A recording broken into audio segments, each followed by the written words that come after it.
Shalom saudaraku yang terkasih di dalam Tuhan Yesus Kristus. Selamat pagi dan salam sejahtera untuk kita semua dimanapun saudara berada. Selamat datang kembali di Renungan Rohani pagi hari ini. Semoga saudara yang terkasih dalam keadaan sehat selalu, kiranya damai dan sukacita Roh Kudus melimpah di dalam hati dan pikiran saudara saat ini. Sebelum kita mulai renungan pagi ini, marilah kita bersama-sama berdoa. Bapa kami yang bertahta di dalam kerajaan surga, Bapa kami yang kekal dan ajaib. Terima kasih sudah membangunkan kami pada pagi hari ini. Terima kasih atas penyertaan dan perlindungan Tuhan. Kami mengucap syukur atas anugerah-Mu dan berkat-Mu. Kiranya Bapa memberkati pendengar kami yang sedang sakit, yang sedang banyak pikiran, yang memiliki banyak masalah. Kiranya Bapa menyembuhkan kami yang sedang sakit. Tuhan angkat seluruh penyakitnya, Tuhan berikan pemulihan jasmani kepada kami di sini. Apapun penyakit kami, kiranya Tuhan sembuhkan dan Tuhan pulihkan. Begitu juga saudara pendengar kami yang memiliki banyak masalah hidup, kiranya Bapa berkenan memberikan kelegaan dan pemulihan. Untuk pendengar kami yang memiliki masalah ekonomi dan berbeban berat, juga Tuhan berikan arah dan jalan hidup baru. Kiranya tangan Tuhan berkenan menjamah dan mengambil beban itu. Kami di sini memiliki masalah kami masing-masing dan kiranya Tuhan memberikan kami jalan keluar. Terima kasih Tuhan, karena karunia Tuhan aku dapat bangun dengan pagi hari ini. Aku menyerahkan seluruh aktivitasku hari ini ke dalam kuasa tangan Tuhan. Jauhkanku dari yang jahat, ya Tuhan, Tuhan Yesus. Tolong lindungi dan berkati aktivitasku hari ini. Tolong berkati juga keluarga dan teman-temanku. Bapa Surgawi, oleh karya Roh Kudus, tolonglah aku untuk menjauhi segala sesuatu yang melukai hati-Mu. Ampunilah segala dosa kami, ya Tuhan. Dalam nama Tuhan Yesus, aku sudah berdoa. Amin. Sahabat pendengar saudara rohani, bacaan renungan dan ayat emas Alkitab kita pada pagi hari ini dimulai dengan nats bacaan kita pagi hari ini adalah: Kami mendapati penjara terkunci dengan sangat rapihnya dan semua pengawal ada di tempatnya di muka pintu. Tetapi setelah kami membukanya, tidak seorang pun yang kami temukan di dalamnya. Tertulis di dalam kitab Kisah Para Rasul 5 ayat 23. Judul renungan kita hari ini adalah, Yang Tak Masuk Akal, Serahkan pada Tuhan. Bacaan kita pada pagi ini terambil dari kitab Kisah Para Rasul 5 ayat 17 sampai dengan ayat 25. Akhirnya mulailah imam besar dan pengikut-pengikutnya, yaitu orang-orang dari mazhab Saduki, bertindak sebab mereka sangat iri hati. Mereka menangkap rasul-rasul itu, lalu memasukkan mereka ke dalam penjara kota. Tetapi waktu malam seorang malaikat Tuhan membuka pintu-pintu penjara itu dan membawa mereka keluar. Katanya, "Pergilah, berdirilah di bait Allah dan beritakanlah seluruh firman hidup itu kepada orang banyak." Mereka mentaati pesan itu, dan menjelang pagi masuklah mereka ke dalam bait Allah, lalu mulai mengajar di situ. Sementara itu imam besar dan pengikut-pengikutnya menyuruh mahkamah agama berkumpul, yaitu seluruh majelis tua-tua bangsa Israel, dan mereka menyuruh mengambil rasul-rasul itu dari penjara. Tetapi ketika pejabat-pejabat datang ke penjara, mereka tidak menemukan rasul-rasul itu di situ. Lalu mereka kembali dan memberitahukan, katanya, "Kami mendapati penjara terkunci dengan sangat rapinya dan semua pengawal ada di tempatnya di muka pintu. Tetapi setelah kami membukanya, tidak seorang pun yang kami temukan di dalamnya." Ketika kepala pengawal bait Allah dan imam-imam kepala mendengar laporan itu, Mereka cemas dan bertanya apa yang telah terjadi dengan rasul-rasul itu. Tetapi datanglah seorang mendapatkan mereka dengan kabar, "Lihat, orang-orang yang telah kamu masukkan ke dalam penjara, ada di dalam bait Allah dan mereka mengajar orang banyak." Ayat renungan kita ini terambil dari kitab Kisah Para Rasul 5 ayat 17 sampai dengan ayat 25. Kata bijak Alkitab hari ini adalah, Tuhan kita adalah ahli dalam hal mengerjakan hal-hal yang tidak masuk akal. Mari kita mulai renungan pagi kita. Baiklah, mari kita mulai segmen kisah inspiratif. Tuhan menciptakan manusia dengan sesuatu yang sangat spesial dan berbeda dari ciptaan-ciptaannya yang lain, karena manusia dilengkapi dengan akal dan pikiran. Sayangnya, dalam menjalani hidup ini manusia lebih sering mengandalkan akalnya sendiri daripada hidup mengandalkan Tuhan. Celah ini dimanfaatkan iblis untuk menanamkan benih keraguan, benih kebimbangan dan benih ketidakpercayaan, sehingga manusia tidak lagi sepenuhnya percaya akan kuasa Tuhan. Sebagai umat ciptaannya, kita harus menyadari bahwa akal kita ini sangatlah terbatas. Dengan akal itu kita takkan mampu menjangkau dan menyelami kebesaran kuasa Tuhan, kasih-Nya, karyanya, kekuatannya, dan pekerjaan-pekerjaannya. Seperti tingginya langit dari bumi, demikianlah tingginya jalanku dari jalanmu dan rancanganku dari rancanganmu. Karena itu, jangan sekali-kali menempatkan firman Tuhan di bawah akal kita, tetapi tempatkanlah firman Tuhan itu di atas akal kita. Akal kita harus tunduk sepenuhnya di bawah otoritas firman Tuhan. Jangan sekali-kali mengukur dan menilai perkara-perkara rohani atau segala perkara yang Tuhan kerjakan dengan kemampuan akal kita. Karena sampai kapanpun kita takkan sanggup. Bagi Dialah yang dapat melakukan jauh lebih banyak daripada yang kita doakan atau pikirkan. Perkara-perkara yang tak masuk akal atau yang mustahil itulah yang Tuhan kerjakan dan sediakan bagi orang yang mengasihi-Nya. Dalam menghadapi masalah seberat apapun tak perlu kita mereka-reka jalan, tak perlu kita takut dan stres, serahkan semuanya kepada Tuhan, karena Dia selalu punya cara untuk menolong kita dan caranya penuh keajaiban. Apa yang tidak pernah dilihat oleh mata, dan tidak pernah didengar oleh telinga, dan yang tidak pernah timbul di dalam hati manusia, semua yang disediakan Allah untuk mereka yang mengasihi Dia. Ketika dihadapkan pada hal-hal yang tak masuk akal, seharusnya kita terdorong untuk semakin melekat kepada Tuhan dan mengandalkan-Nya. Harus lebih taat kepada Allah daripada manusia. Kisah Para Rasul 5 ayat 29 berkata, tetapi Petrus dan rasul-rasul itu menjawab, katanya, kita harus lebih taat kepada Allah daripada kepada manusia. Ketaatan kita harus lebih besar kepada Allah daripada manusia. Ketaatan pada Allah adalah salah satu nilai inti dari tindakan iman kita.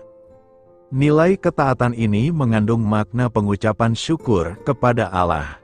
Jadi nilai ketaatan ini mula-mula tidak didasarkan pada rasa takut yang diwujudkan dalam kerja nyata sebagai anugerah yang Tuhan telah percayakan kepada kekuasaan yang lebih tinggi daripada dirinya sendiri. Misalnya, ketaatan seorang hamba kepada majikannya.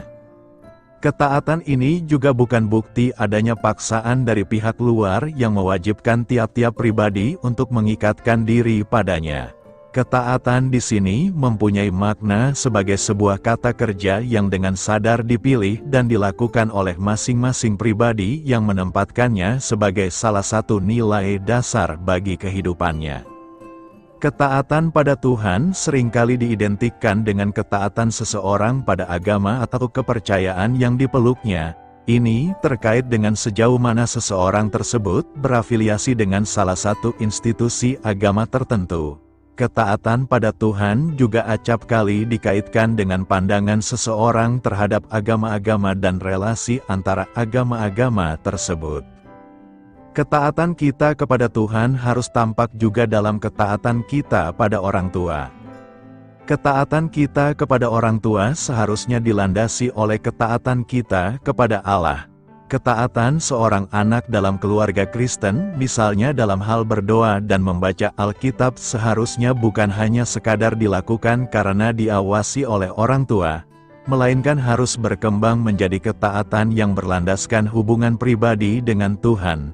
Ketaatan kepada Tuhan yang hanya disebabkan oleh dukungan lingkungan akan sulit dipertahankan saat menghadapi tantangan. Ketaatan kita kepada Tuhan akan membawa banyak dampak bagi kita. Misalnya, jika kita taat di dalam membaca firman setiap hari, pastinya kita akan memiliki hidup yang dipenuhi oleh damai sejahtera. Tetapi jika kita tidak taat dan malah malas membaca firman Tuhan, jangan heran bila kita rasanya sulit untuk bersyukur dan merasa tenang. Aku berkata kepadamu, sesungguhnya barang siapa menuruti firman-Ku, ia tidak akan mengalami maut sampai selama-lamanya. Jika kita taat kepada Tuhan, pada akhirnya kita akan menemukan kehidupan kekal bersamanya di dalam kerajaan sorga. Namun, jika kita tidak taat kepada Tuhan, pada akhirnya kita akan menemukan kebinasaan di dalam perapian kekal. Ketaatan kita kepada Tuhan sangat menentukan masa depan kita. Ketaatan bukanlah soal mencoba, melainkan soal percaya. Karena itu, taatlah kepada Tuhan sebagai bukti kita percaya kepadanya. Apa itu pertobatan dan mengapa itu diperlukan untuk keselamatan? Banyak orang memahami istilah pertobatan berarti berbalik dari dosa. Ini bukanlah definisi Alkitab mengenai pertobatan. Dalam Alkitab, kata bertobat berarti berubah pikiran. Alkitab juga memberitahu kita bahwa pertobatan yang sejati akan menghasilkan perubahan tindakan. Kisah Para Rasul 26 ayat 20 menyatakan, "Tetapi mula-mula aku memberitakan bahwa mereka harus bertobat dan berbalik kepada Allah serta melakukan pekerjaan-pekerjaan yang sesuai dengan pertobatan itu."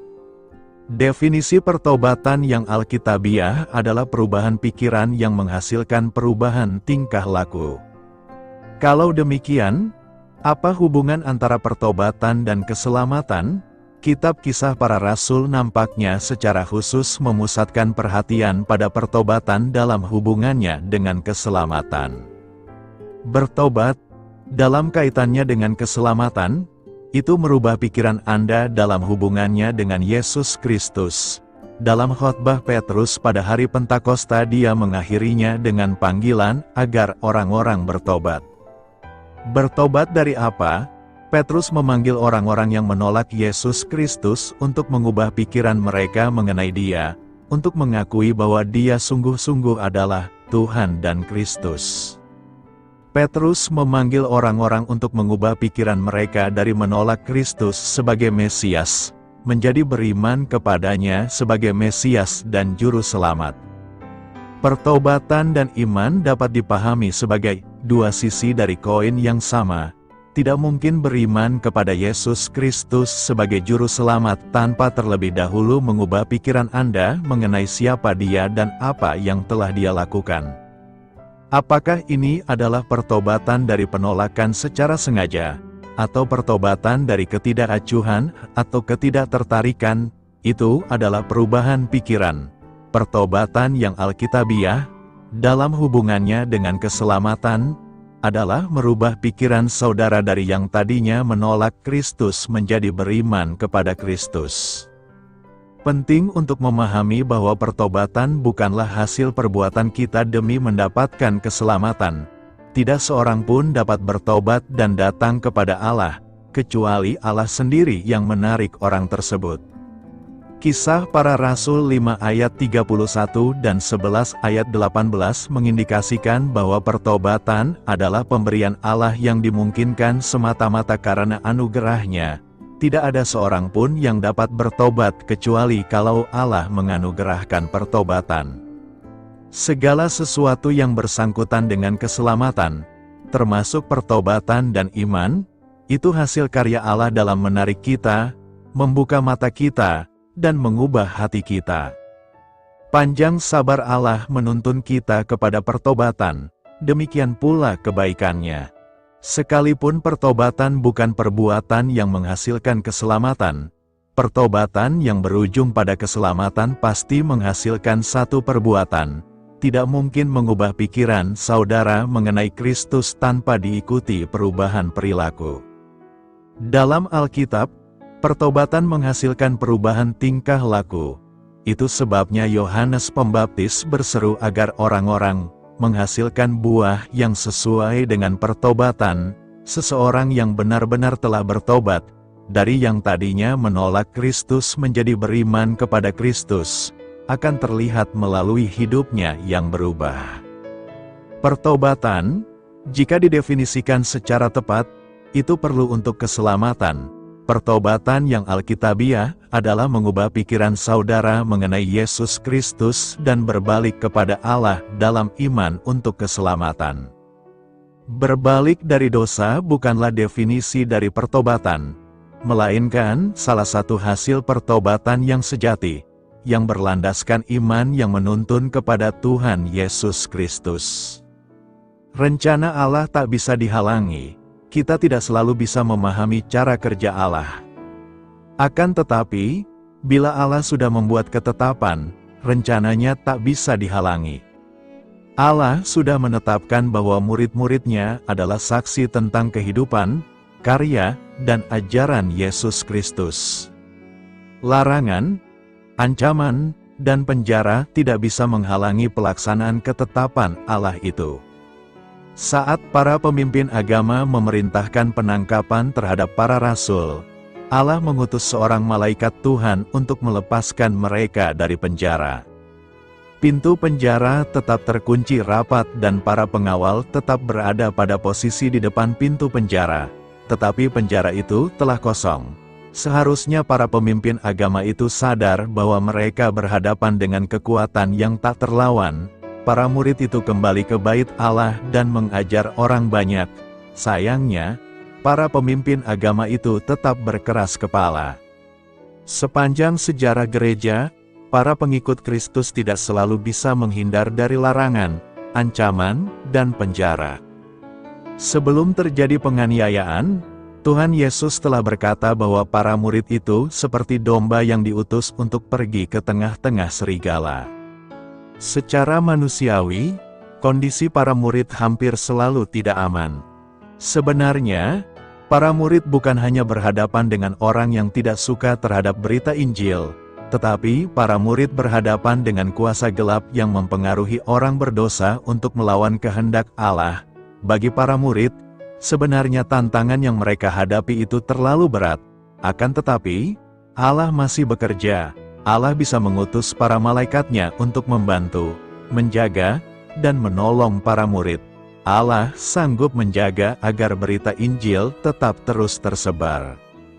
Pada zaman ini, banyak orang beranggapan bahwa kondisi sosial dan politik saat ini sedang tidak kondusif bagi pemberitaan Injil. Akan tetapi, sebenarnya situasi tidak pernah benar-benar kondusif, karena iblis selalu mencari kesempatan untuk menghentikan pemberitaan Injil.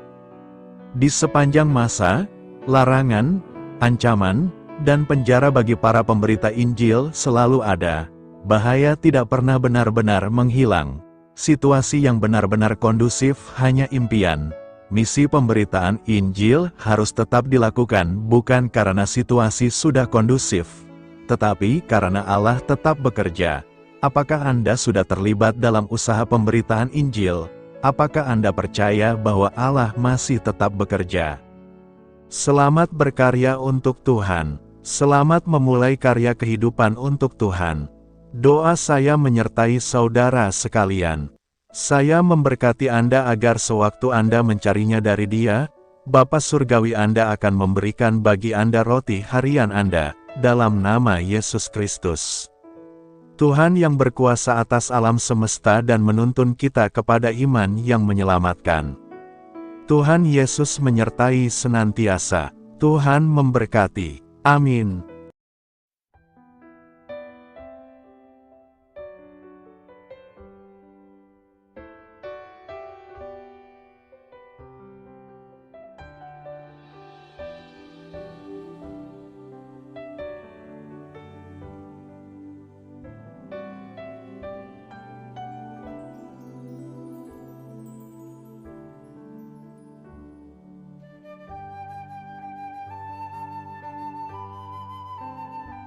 Marilah kita merenungkan perikop kita hari ini. Demikianlah renungan firman Tuhan pada pagi hari ini. Semoga menjadi berkat di dalam hidup kita. Dan sebelum kita memulai segala aktivitas kita pada pagi hari ini, marilah kita berdoa. Selamat pagi Bapa, malam hari telah berganti pagi, kehidupan baru telah Engkau berikan kembali bagi kami.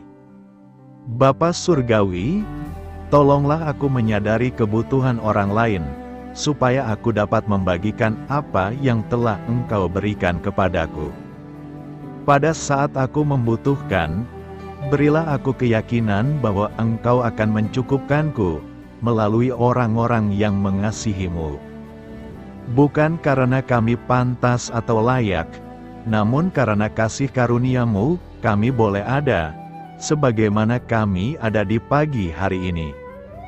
Terima kasih Tuhan atas kesempatan baru yang telah Tuhan berikan kepada kami untuk bisa memperbaiki diri agar kami bisa lebih layak di hadapan-Mu.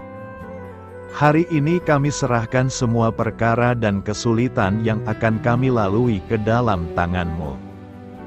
Biarkanlah kami bisa memuliakan-Mu dalam segala aktivitas yang akan kami lakukan. Amin. Biarlah firman Tuhan menjadi pengingat untuk kita semua, bahwa tuntunan dari Roh Kudus akan selalu memberi jalan keluar bagi setiap permasalahan hidup kita, dan memberi kedamaian di hati kita. Sampai jumpa di renungan pagi hari saudara rohani berikutnya. Kiranya Tuhan selalu memberkati saudara semua hari ini.